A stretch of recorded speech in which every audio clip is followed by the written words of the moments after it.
छोड़ दो मुझे छोड़ दो। क्यों मार रहे हो तुम लोग? मुझे छोड़ दो। मुझे क्यों मार रहे हो? क्यों मार रहे हो? मुझे छोड़ दो हमारे प्रिंसिपल को। इसीलिए कहता हूँ जितना बच सकते हो बचो, जितना बच सकते हो बचो। इसके मुंह पे टेप लगा इसके मुंह पे, जल्दी से टेप लगा इसके मुंह पे। बहुत बोलता है, इसका मुंह बंद नहीं होता। लगा इसके मुंह पे टेप। प्रिंसिपल सर को क्यों मार रहे हो? छोड़ो उन्हें, छोड़ो। हम लोगों ने ये स्कूल हाईजैक कर लिया है।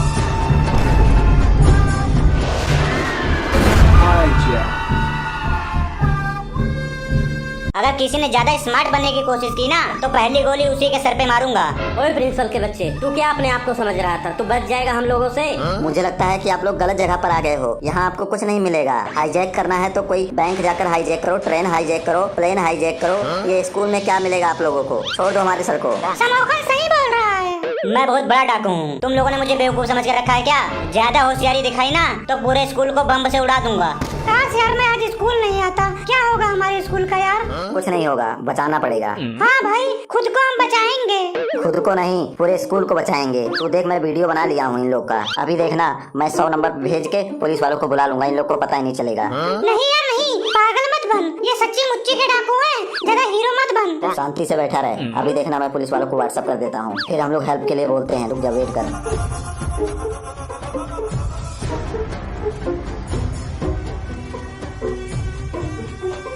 अगर किसी की भी आवाज आई तो तुरंत गोली मार दूंगा उसको। चलो अपने घर का नंबर बता नंबर। 0003 7 7 11 15 7 11 15। हेलो हाँ जी, कौन? हेलो हाँ जी, छोड़ो। मैंने तुम्हारे पति को स्कूल के अंदर किडनैप करके रखा है। अगर उन्हें बचाना चाहती हो तो चुपचाप फिरौती के 10 करोड़ रुपए लेकर स्कूल में चुपचाप चली जाओ और पुलिस को खबर नहीं देना, नहीं तो तुम्हारा पति तुम्हें टुकड़ों में मिलेगा, टुकड़ों में। पूरे स्कूल में मैंने बम लगा के रखा है, धज्जियां उड़ा दूंगा, धज्जियां। इसलिए शांति से आके पैसे देके चले जाओ। ये आप लोग बहुत गलत कर रहे हो, बहुत ज्यादा गलत कर रहे हो। बच्चों पर कम से कम रहम खाओ। चुप। अगर ज्यादा बोलेगा ना तो पहली गोली तेरे ही सर पे मारूंगा। प्लीज मुझे छोड़ दीजिए, मेरे को बहुत तेज से भूख लगा है। मेरे को घर जाने दीजिए, प्लीज छोड़ दीजिए। आपकी महान कृपा होगी, भगवान आपका भला करेंगे। मेरे को छोड़ दो, मेरे को जाने दो। चुप करके शांति से बैठ जा। अगर एक भी शब्द निकाला ना मुंह से तो गोली मार दूंगा अभी तुझे। समोखन यार, मेरे को बहुत डर लग रहा है यार, बहुत ज्यादा डर लग रहा है। इन लोगों का गन तो देख यार। प्लीज यार भाग चलते हैं, किसी तरह हम लोग भाग चलते हैं यार। पागल है क्या तू? हम इतने भी डरपोक नहीं हैं कि अपने दोस्तों को मुश्किल में छोड़कर हम भाग जाएं। ओए टोपी, खड़ा हो जा। खड़ा हो, बहरा है क्या? सुनाई नहीं दे रहा तेरे को? खड़ा हो, जल्दी से खड़ा हो।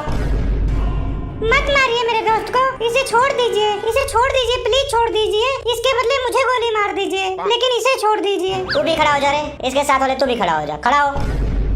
अब मैं पहली गोली चलाने जा रहा हूँ। तुम दोनों ये बताओ कि इन दोनों टीचरों में सबसे पहले गोली किसको मारूं? कौन बच्चों को ज्यादा परेशान करता है? कोई नहीं जी, कोई नहीं। दोनों टीचर बहुत अच्छे आदमी हैं, बहुत अच्छा पढ़ाते हैं दोनों। झूठ मत बोलो, कोई ना कोई तो होगा। बताओ किसको दूर कर दूं तुम्हारी जिंदगी से हमेशा के लिए? जिसे तुम लोग तंग हो चुके हो, बताओ, तुम्हारी परेशानी दूर कर देता हूँ। नहीं, हमारे दोनों टीचर ये बहुत अच्छे हैं, कभी परेशान नहीं करते हैं, बहुत अच्छी तरीके से पढ़ाते भी हैं, बहुत प्यार करते हैं हम लोगों से। अब टीचर तुम बताओ, इन दोनों में से या पूरी क्लास में से कौन बच्चा आप लोगों को परेशान करता है? बताओ, उसका नाम बताओ। पूरी क्लास के बच्चे बहुत अच्छे हैं, बहुत मन लगा के पढ़ाई करते हैं, बहुत मेहनती हैं और कभी भी शरारत नहीं करते हैं। ये तो तू झूठ बोल रहा है, सरासर झूठ बोल रहा है। पहली बार मैंने देखा है किसी टीचर को जो बता रहा है कि पूरी क्लास के बच्चे अच्छे हैं। बहुत ही अच्छा स्कूल है ये, टीचर भी खुश और बच्चे भी खुश। ऐसा स्कूल तो मैं पहली बार देख रहा हूँ। मैं माफी चाहूंगा, लेकिन एक बात तो मुझे बता दीजिए, आप लोगों को मेरे से क्या दुश्मनी है? मेरे स्कूल से क्या प्रॉब्लम है? आप लोगों को बता दीजिए, हमने आपका क्या बिगाड़ा है? ऐसा हमने क्या कर दिया बताओ?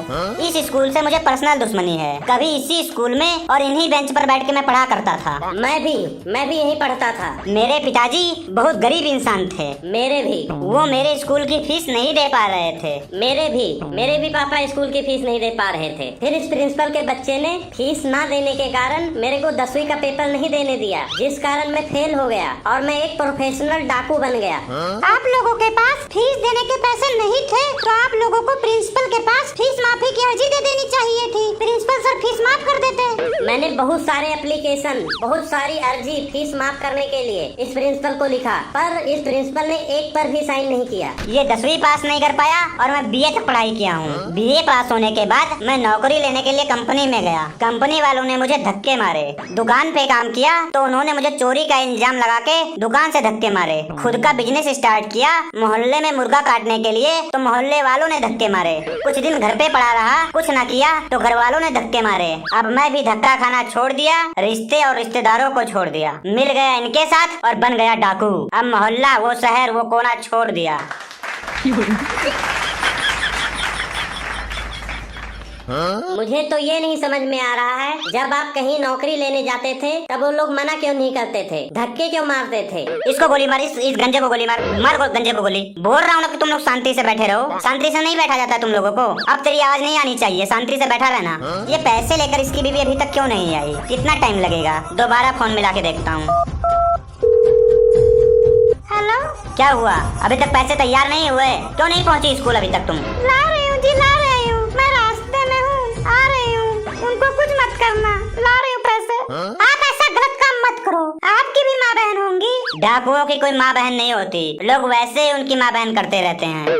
हम लोग डाकू इसलिए बने हैं क्योंकि हमारा भी सपना है कि हमारे पास गाड़ी हो, घर हो, खुद का बिजनेस हो, इज्जत हो हमारे लोगों में, लोग हमसे डरें। लेकिन इस समाज ने कुछ नहीं दिया है, कुछ नहीं दिया है, कुछ नहीं दिया है। देख रहे हो हम लोगों को? हमारे कोमल हाथों में इस प्रिंसिपल ने कलम छुड़वाकर बंदूक थमा दिया है। इसकी वजह से हम डाकू बने हैं। हमारे डाकू बनने का मुख्य कारण यही है। मोनू, इन लोगों का टाइम थोड़ा वेस्ट कर यार, पुलिस आ रही होगी। किसी तरह इन लोगों का टाइम हम लोग बर्बाद करते हैं, इनको रोक के रखते हैं हम लोग।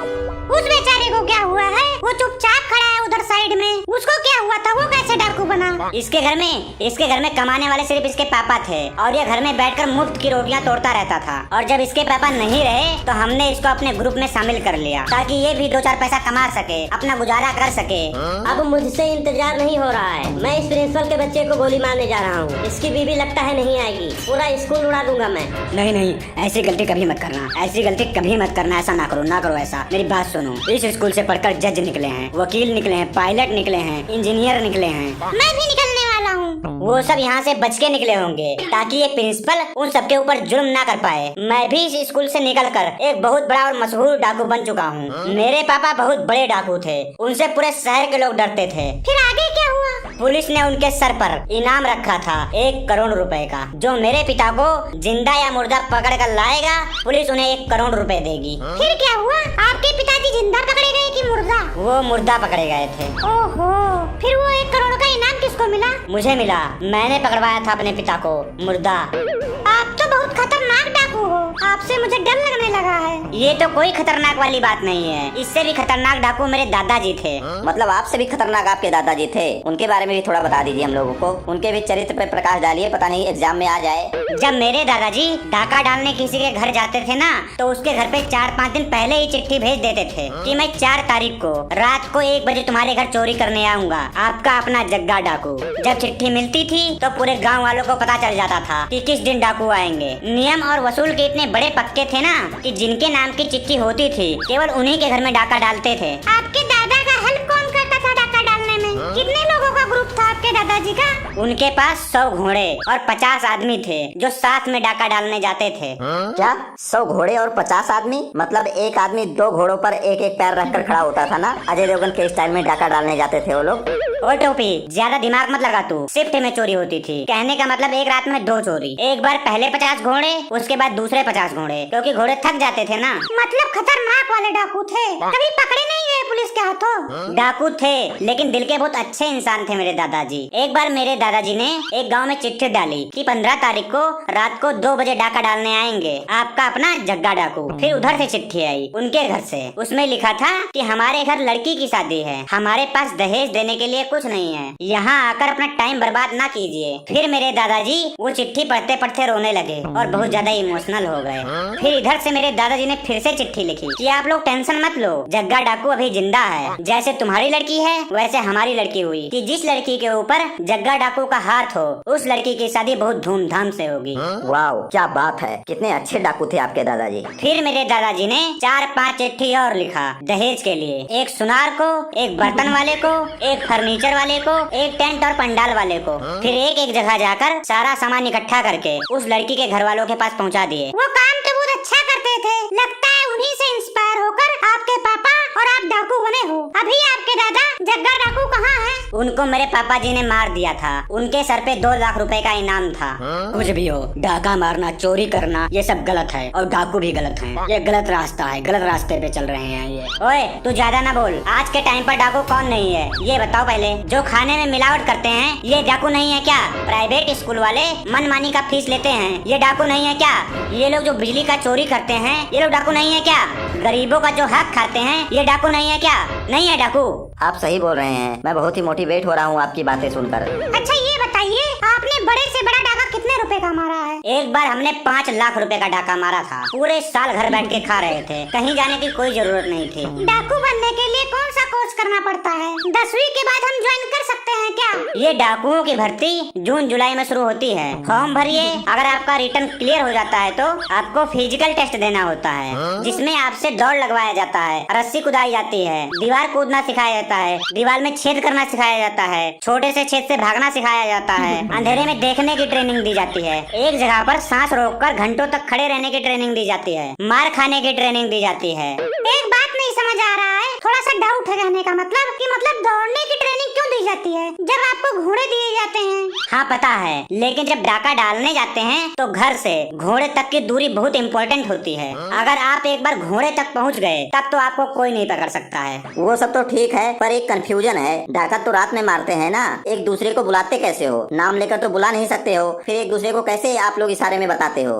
हमारे पास कुछ सीक्रेट आवाजें होती हैं जो हमें ट्रेनिंग के दौरान सिखाई जाती हैं, जैसे कि